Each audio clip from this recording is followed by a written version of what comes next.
మొసలి నోటికి చిక్కిన గజరాజు పాహిమాం పాహిమాం అని శ్రీహరికి మొరపెట్టుకున్నంతనే గజరాజు యొక్క మొరను వినిన శ్రీహరి భూలోకమునకు ఎలా వస్తున్నాడంటే, చిరికించెప్పడు శంఖ చక్రయుగం జేదోయి సంధింపడు, చిరికించెప్పడు శంఖ చక్రయుగమం జేదోయి సంధింపడు, ఏ పరివారంబును చేరడు అప్రగపతిన్ బంధింపడు, ఆ కన్నికాంతరధమ్మిల్లము చక్కనొత్తడు, వివాద ప్రోత్థిత శ్రీకుచోపరి చేరాంచలమైన వీడడు, గజ ప్రాణావనోత్సాహి గజ ప్రాణావనోత్సాహి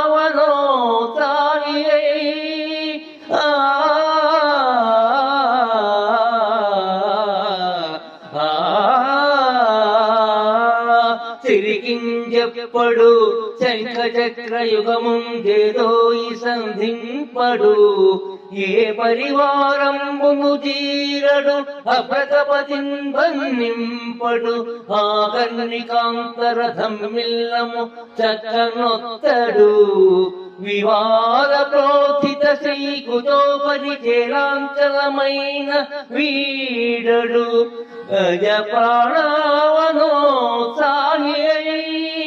గజ ప్రాణావనోత్సాహి.